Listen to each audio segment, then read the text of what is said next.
আসসালামু আলাইকুম deer listeners, সবাই কেমন আছেন? ভূতেরাজ্য.com থেকে পলাশয় সবাইকে স্বাগত জানাচ্ছি আজকের পর্বে। আশা করছি যে যেখান থেকে শুনছেন সবাই অনেক অনেক ভালো আছেন। সাথে থাকুন শ্মশানের শেষ ডাক পর্ব 3 এবং 4 শোনার জন্য। আসলে ভৌতিক গল্পগুলো আমার শেয়ার করতে ভালো লাগে, বলতে ভালো লাগে, যেমন আপনাদের শুনতে ভালো লাগে। তাই প্রতিনিয়তই আমরা গল্প দেওয়ার চেষ্টা করি। ভালো লাগা মন্দ লাগার বিষয়গুলো যদি আমাদের শেয়ার করেন, একটু জানান, খুবই খুবই খুশি হতাম। শ্মশানের শেষ ডাক পর্ব 3 আমি শুরু করতে যাচ্ছি দেরি না করে। মন্দিরের দরজার বাইরে দাঁড়িয়ে থাকা ছায়াগুলো একটুও নড়ছিল না। রায়হান দরজার গায়ে পিঠ ঠেকিয়ে নিঃশব্দে দাঁড়িয়ে রইল। তার বুকের ভিতর হৃৎপিণ্ডের শব্দ যেন পুরো মন্দিরে প্রতিধ্বনিত হচ্ছিল। ধূপ ধূপ ধূপ। হঠাৎ বাইরে থেকে সেই নারী কণ্ঠ আবার ভেসে এলো, রায়হান, দরজা খোলো। রায়হান চোখ বন্ধ করে ফেলল। সে জানতো এটা মানুষ না, কারণ কয়েক সেকেন্ড আগে যে কণ্ঠটা দরজার বাইরে থেকে এসেছিল, এবার ঠিক একই কণ্ঠ তার কানের একেবারে কাছে ফিসফিস করে উঠল, আমি তো তোমার পেছনেই আছি। রায়হানের শরীর অবশ হয়ে গেল। সে নড়তে পারছিল না, স্লিপ হয়েছিল। তার ঘাড়ের পিছনে বরফ ঠান্ডা একটা নিঃশ্বাস লাগলো। তারপর একটা ভেজা হাত ধীরে ধীরে তার ডান কাঁধের উপর রাখা হলো। রায়হান চিৎকার করতে গিয়েও পারল না। ঠিক তখনই তার মনে পড়ল ক্যামেরা। সে কাপা হাতে ক্যামেরাটা তুলে ধরলো এবং পিছনের দিকে ঘুরিয়ে দিল। স্ক্রিনে দেখা গেল একজন নারী তার ঠিক পিছনে দাঁড়িয়ে আছে, সাদা শাড়ি পরিহিত, ভেজা চুল পুরো মুখ ঢেকে রয়েছে। কিন্তু সবচেয়ে ভয়ঙ্কর ব্যাপার ছিল কি জানেন? নারীটির পা মাটিতে ছিল না, সে মাটি থেকে কয়েক ইঞ্চি উপরে ভাসছিল। রায়হান ক্যামেরা ফেলে সামনে ছুটে গেল। মন্দিরের ভেতরে একটা ছোট কাঠের দরজা দেখতে পেল। দরজাটা এত পুরনো যে হাত দিলেই ভেঙে যাবে বলে মনে হচ্ছিল। সে দরজা খুলে ভেতরে ঢুকে গেল। ভেতরে অন্ধকার, একটা ছোট ঘর, দেয়ালের চারপাশে পুরনো ছবি ঝোলানো। রায়হান টর্চ চালিয়ে ছবিগুলোর দিকে তাকাতেই তার বুক কেঁপে উঠল। কেউ 10 বছর আগের, কেউ 20 বছর আগের, কেউ আরো পুরনো, কিন্তু সব ছবির নিচে একই তারিখ লেখা, 33 জুলাই। রায়হানের কপাল কুঁচকে গেল। বাংলা ক্যালেন্ডারে 33 জুলাই বলে কোনো দিন নেই। সে একটা ছবির কাছে এগিয়ে গেল। ছবিটা দেখে তার হাত থেকে টর্চ পড়ে গেল। টর্চ পড়ে যাওয়াটাই স্বাভাবিক। ছবির মাঝখানে দাঁড়িয়ে আছে সেই বৃদ্ধ যে কিছুক্ষণ আগে বটগাছের নিচে তার সঙ্গে কথা বলেছিল। কিন্তু ছবির নিচে লেখা মৃত্যু 1978। রায়হানের গলা শুকিয়ে গেল। বৃদ্ধ তাহলে 45 বছর আগে মারা গেছে। হঠাৎ তার ক্যামেরা নিচ থেকেই চালু হয়ে গেল। স্ক্রিনে একটি ভিডিও দেখা যাচ্ছে। ভিডিওতে রায়হান নিজেই, কিন্তু সে ভিডিওটি কখনো ধারণ করেনি। ভিডিওতে দেখা যাচ্ছে রায়হান মন্দিরের ভেতর দাঁড়িয়ে আছে, তার পিছনে সেই সাদা পোশাকের নারী, আর নারীটি ধীরে ধীরে মাথা তুলে ক্যামেরার দিকে তাকিয়ে বলছে, তুমি ভুল জায়গায় এসেছো রায়হান। ভিডিওর রায়হান হঠাৎ পেছনে তাকায়। তারপর স্ক্রিন কালো হয়ে যায়। রায়হান স্তব্ধ হয়ে দাঁড়িয়ে থাকে।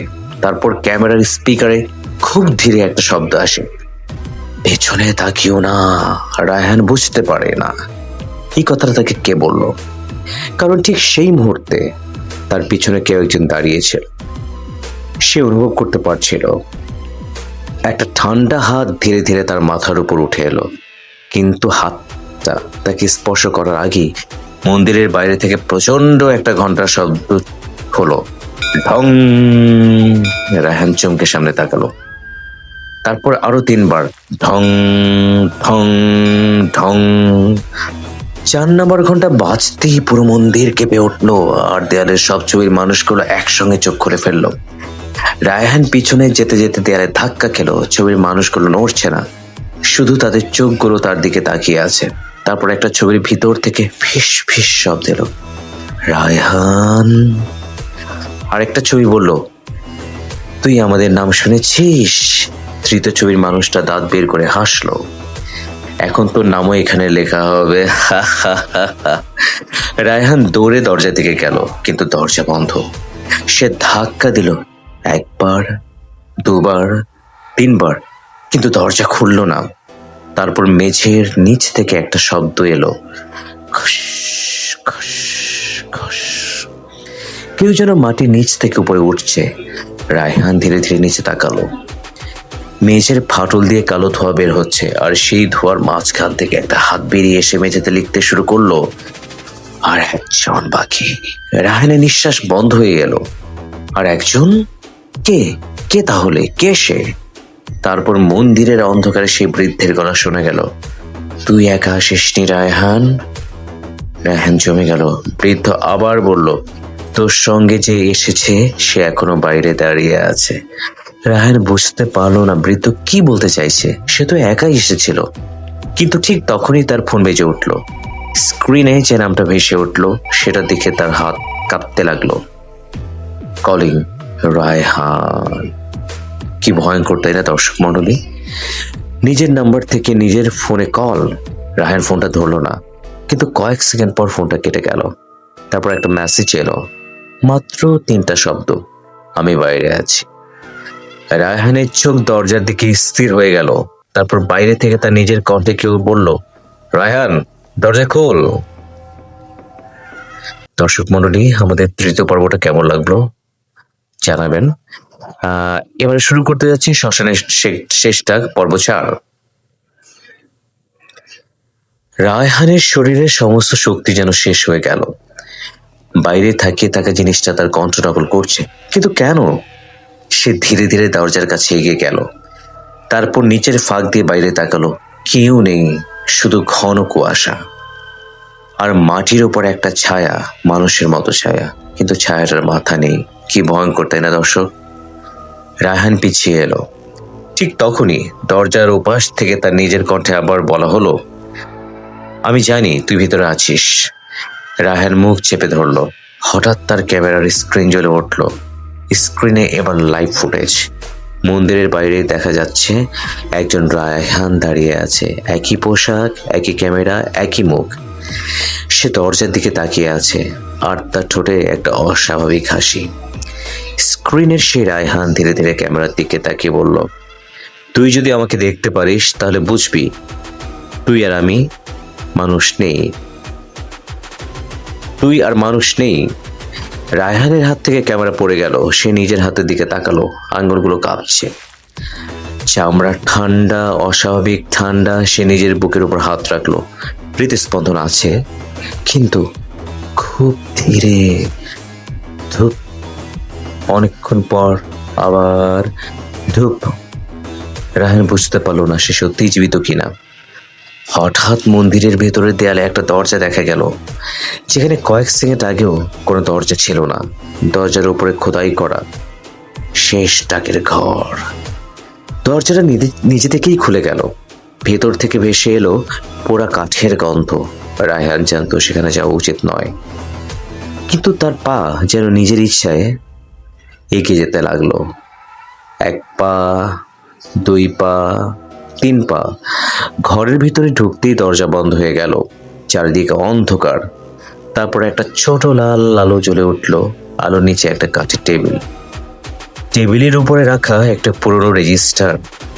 রায়হান রেজিস্টার খুলল। প্রথম কয়েক পাতায় অনেক নাম, তারিখের সঙ্গে নামগুলো লেখা। 1978, 1986, 1994, 2001, 2010, 2017। প্রতিটি নামের পাশে একই সময়ে 3:33। রায়হান এভাবেই পাতা উল্টাতে লাগলো, আর ভয় কুঁচকে যেতে লাগলো। তার হৃৎপিণ্ড শুকিয়ে যেতে লাগলো। বুঝতে পারছে না সে কি করবে, কি করা উচিত। এই ভয়ঙ্কর মুহূর্তগুলো আসলে আমরা নিজেরাই জানি না কি করা উচিত। যারা যারা এই ধরনের সময় কাটিয়েছেন বা এই ধরনের কোনো সিচুয়েশন ফেস করেছেন, শুধুমাত্র তারাই বলতে পারবেন। শেষ পাতায় এসে তার হাত থেমে গেল। সেখানে লেখা পরবর্তী নাম রায়হান। নেক্সট টার্গেট কিন্তু রায়হান হয়ে গেল। তার নিচে তার জন্ম তারিখ, তার গ্রামের নাম, এমনকি তার বাড়ির ঠিকানাও। রায়হানের মাথা ঝিমঝিম করতে লাগলো। কেউ তার সম্পর্কে সব জানে, কিন্তু সবচেয়ে ভয়ঙ্কর বিষয়, নামের পাশে মৃত্যুর তারিখের জায়গাটা ফাঁকা, আর তার নিচে লেখা শেষ ডাক শোনা মাত্র তারিখ পূর্ণ হবে। ঠিক তখনই ঘরের চারদিকে অসংখ্য কণ্ঠ একসঙ্গে ফিসফিস করতে শুরু করলো, রায়হান, রায়হান, রায়হান। সে কান চেপে ধরলো, কিন্তু শব্দ আরো জোরে হতে লাগলো। হঠাৎ সব শব্দ থেমে গেল। একেবারে নিস্তব্ধতা। তারপর খুব কাছ থেকে একটা শিশু কণ্ঠ বলল, চাচা। রায়হান ধীরে ধীরে ঘুরে তাকালো। ঘরের কোণে একটা ছোট ছেলে দাঁড়িয়ে আছে। বয়স হতো 7-8 বছর, গায়ে পুরনো সাদা জামা, মুখটা নিচু। রায়হান কাঁপা গলায় বলল, তুই কে? ছেলেটা মাথা তুলল, চোখ দুটো পুরো কালো। সে বলল, আমি সেই ছেলে যে তোমার ভিডিওতে প্রথম দেখা দিয়েছিল। রায়হানের শরীরের লোম দাঁড়িয়ে গেল। কি? ছেলেটা ধীরে ধীরে এগিয়ে এলো। তুমি যখন শ্মশানের গেটে দাঁড়িয়ে ভিডিও শুরু করেছিলে, তখন আমি তোমার পিছনে ছিলাম। রায়হান মনে করার চেষ্টা করলো। ক্যামেরার প্রথম কয়েক সেকেন্ডে সত্যিই যেন একটা ছায়া ছিল। ছেলেটা আবার বলল, কিন্তু তুমি আমাকে দেখোনি? তারপর সে হাসলো, কারণ তখন আমি তোমার পিছনেই ছিলাম। ছেলেটা এক পা সামনে এলো। এখন আমি তোমার সামনে। রায়হান পিছিয়ে গেল। ছেলেটা ফিস ফিস করে বলল, কিন্তু আয়েশার ভয়টা এখনো দেখোনি? হঠাৎ ঘরের মেঝে কেঁপে উঠল। রেজিস্টারের সব পাতা নিজের থেকেই উল্টোতে শুরু করলো। ফট ফট ফট ফট ফট ফট। তারপর একটা পাতায় এসে থেমে গেল। সেখানে লেখা, শেষটা 333। রায়হান ঘড়ির দিকে তাকালো। সময় 3টা 32। আর মাত্র 1 মিনিট বাকি। 1 মিনিট লেফট। ছেলেটা ধীরে ধীরে তার কাছে এসে দাঁড়ালো। তারপর রায়হানের কানের কাছে মুখ নিয়ে ফিস ফিস করলো, সময় 3টা 33 বাজবে। 1 সেকেন্ড নীরবতা। তারপর তখন তুই বুঝবি তুই আসলে কাকে শ্মশানে নিয়ে এসেছিস। ঢং। ঘন্টা বাজলো। রায়হান ঘড়ির দিকে তাকালো। 3টা 33। আর সেই মুহূর্তেই তার পকেটের ভিতরে থাকা ফোন থেকে একটা ভিডিও নিজে থেকেই চালু হয়ে গেল। ভিডিওতে দেখা যাচ্ছে তার নিজের বাড়ি, তার নিজের ঘর, তার নিজের বিছানা। আর বিছানায় কেউ একজন ঘুমিয়ে আছে। ক্যামেরা ধীরে ধীরে বিছানার দিকে এগিয়ে গেল। ঘুমিয়ে থাকা মানুষটির মুখ দেখা গেল। রায়হানের বুকের ভিতর থেকে একটা চাপা চিৎকার বেরিয়ে এলো, কারণ বিছানায় যে মানুষটি ঘুমিয়ে আছে সে নিজেই। আর ভিডিওর ঠিক শেষ মুহূর্তে বিছানায় শুয়ে থাকা রায়হান চোখ খুলে ক্যামেরার দিকে তাকিয়ে বলল, তুই তো এখনো শ্মশানেই আছিস, তাহলে আমি কে? স্ক্রিন কালো হয়ে গেল। আর মন্দিরের বাইরে থেকে ভেসে এলো সেই বৃদ্ধের শেষ কথা, এবার আসল গল্প শুরু হবে। প্রিয় দর্শক মণ্ডলী, পর্ব 3-4 বলে শেষ করলাম। আগামী দিন নিশ্চয়ই আমাদের শেষ করতে হবে। কেমন লেগেছে জানাতে ভুলবেন না। পলাশচাই সবসময় ভূতেরাজ্য.com নিয়ে আপনাদের সাথে আছি। আপনাদের যেমনই লাগুক না কেন আমাদের সাথে থাকুন। আর আমার চ্যানেলটা সাবস্ক্রাইব করে বেশি বেশি করে শেয়ার করার চেষ্টা করুন। অন্তত সাবস্ক্রাইব করে ফেলুন, যেন বেশি বেশি সব গল্প শুনতে পারেন। এবং আমরা যেহেতু যারা ভালোবাসি ভৌতিক গল্প শুনতে, হরর কাহিনীগুলো আমাদেরকে টানে, আমরা সবাই আমাদের চ্যানেলটি সাবস্ক্রাইব করব। সবাই ভালো থাকুন। আল্লাহ হাফেজ।